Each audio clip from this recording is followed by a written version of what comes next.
Etika. Etika berasal dari bahasa Yunani ethos yang artinya tempat tinggal yang biasa, padang rumput, kandang, kebiasaan, adat, watak, perasaan, sikap, dan cara berpikir. Etika juga memiliki arti yang luas, ialah ilmu yang membahas tentang kriteria baik dan buruk. Etika pada umumnya dimengerti sebagai pemikiran filosofis mengenai segala sesuatu yang dianggap baik atau buruk dalam perilaku manusia. Keseluruhan perilaku manusia dengan norma dan prinsip-prinsip yang mengaturnya itu kerap kali disebut moralitas atau etika. Yang berikut aliran-aliran etika. Ada beberapa aliran etika yang dikenal dalam bidang filsafat, meliputi etika keutamaan, teleologis, deontologis. Etika keutamaan atau etika kebajikan adalah teori yang mempelajari keutamaan, artinya mempelajari tentang perbuatan manusia itu baik atau buruk. Etika keutamaan ialah baik hati, belas kasih, terus terang, bersahabat, murah hati, percaya diri, berani, santun, jujur, mandiri, bijaksana, peduli, dan toleran. Etika teleologis adalah teori yang menyatakan bahwa hasil dari tindakan moral menentukan nilai tindakan atau kebenaran dan dilawankan dengan kewajiban. Etika deontologis adalah teori etis yang bersangkutan dengan kewajiban moral sebagai hal yang benar dan bukannya membicarakan tujuan atau akibat. Yang berikut etika Pancasila. Etika Pancasila adalah cabang filsafat yang dijabarkan dari sila-sila Pancasila untuk mengatur perilaku kehidupan bermasyarakat, bernegara, dan bernegara di Indonesia.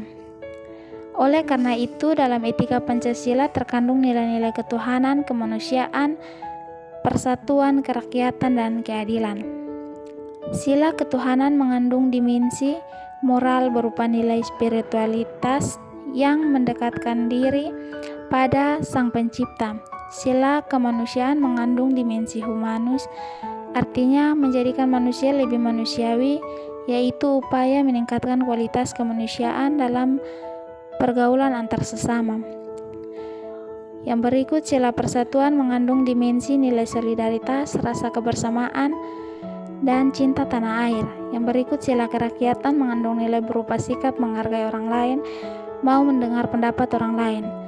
Dan sila keadilan mengandung dimensi nilai mau peduli atas nasib orang lain, kesediaan membantu kesulitan orang lain. Yang berikut merupakan alasan diperlukannya Pancasila sebagai sistem etika. Yang pertama, dekadensi moral yang melanda kehidupan masyarakat, terutama generasi muda, sehingga membahayakan kelangsungan hidup bernegara. Contohnya penyalahgunaan narkoba, kebebasan tanpa batas, rendahnya rasa hormat kepada orang tua, menipisnya rasa kejujuran, tawuran antar pelajar. Yang kedua, korupsi akan merajalela karena para penyelenggara negara tidak memiliki rambu-rambu normatif dalam menjalankan tugasnya. Yang ketiga, kurangnya rasa perlu berkontribusi dalam pembangunan melalui pembayaran pajak.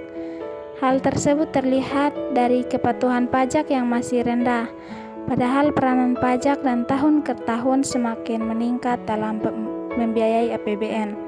Yang keempat, pelanggaran hak-hak asasi manusia dalam kehidupan bernegara di Indonesia ditandai dengan melemahnya penghargaan seseorang terhadap hak pihak lain. Contohnya seperti penganiayaan terhadap pembantu rumah tangga, pelantaraan anak-anak yatim oleh pihak-pihak yang seharusnya melindungi kekerasan dalam rumah tangga, dan lain-lain. Yang kelima, kerusakan lingkungan yang berdampak terhadap berbagai aspek kehidupan manusia seperti kesehatan, kelancaran penerbangan, nasib generasi yang akan datang, global warming, perubahan cuaca, dan lain-lain. Contoh yang paling jelas adalah pembakaran hutan di Riau sehingga menimbulkan kabut asap. Yang berikut menggali sumber historis, sosiologis, politis tentang Pancasila sebagai sistem etika. Sumber historis. Pada zaman Orde Lama, Pancasila sebagai sistem etika masih berbentuk sebagai filosofis Grand Slam Artinya nilai-nilai Pancasila belum ditegaskan ke dalam sistem etika, tetapi nilai-nilai moral telah terdapat pandangan hidup masyarakat. Masyarakat dalam masa Orde Lama telah mengenal nilai-nilai kemandirian bangsa yang oleh Presiden Soekarno disebut dengan di atas kaki sendiri. Yang berikut pada zaman Orde Baru, Pancasila sebagai sistem etika disosialisasikan melalui penataran keempat dan diinstitusionalkan dalam wadah BP7. Ada banyak butir Pancasila yang dijabarkan dari kelima sila Pancasila sebagai hasil temuan dari para peneliti BP7. Yang berikut, pada era reformasi, Pancasila sebagai sistem etika tenggelam dalam hiruk-pikuk perebutan kekuasaan yang menjurus kepada pelanggaran etika politik. Salah satu bentuk pelanggaran etika politik adalah abuse of power, baik oleh penyelenggara negara di legislatif, eksekutif, maupun yudikatif. Penyalahgunaan kekuasaan atau kewenangan inilah yang menciptakan korupsi di berbagai kalangan penyelenggara negara.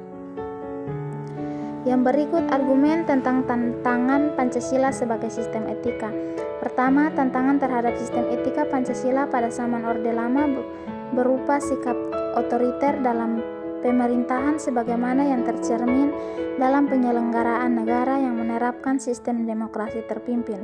Yang kedua, tantangan terhadap sistem etika Pancasila pada zaman Orde Baru terkait dengan masalah NKK, nepotisme, kolusi, dan korupsi yang merugikan penyelenggaraan negara. Yang ketiga, tantangan terhadap sistem etika Pancasila pada era reformasi berupa euforia kebebasan berpolitik sehingga mengabaikan norma-norma moral. Misalnya, munculnya anarkisme yang memaksakan kehendak dengan mengatasnamakan kebebasan berdemokrasi. Yang berikut adalah esensi Pancasila sebagai sistem etika. Pertama, hakikat sila ketuhanan terletak pada keyakinan bangsa Indonesia bahwa Tuhan sebagai penjamin prinsip-prinsip moral.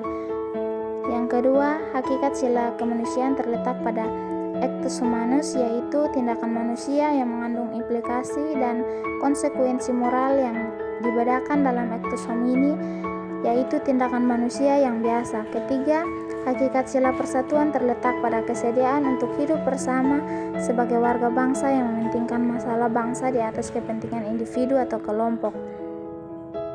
Yang berikut adalah urgensi Pancasila sebagai sistem etika. Hal-hal penting yang sangat urgen bagi pengembangan Pancasila sebagai sistem etika meliputi hal-hal sebagai berikut. Pertama, meletakkan sila-sila Pancasila sebagai sistem etika berarti menempatkan Pancasila sebagai sumber moral dan inspirasi bagi penentu sikap, tindakan, dan keputusan yang diambil setiap warga negara. Yang kedua, Pancasila sebagai sistem etika memberi guidance bagi setiap warga negara sehingga memiliki orientasi yang jelas dalam tata pergaulan baik lokal, nasional, regional, maupun internasional. Yang ketiga, Pancasila sebagai sistem etika dapat menjadi dasar analisis bagi berbagai kebijakan yang dibuat oleh penyelenggara negara sehingga tidak keluar dari semangat negara kebangsaan yang berjiwa Pancasialis.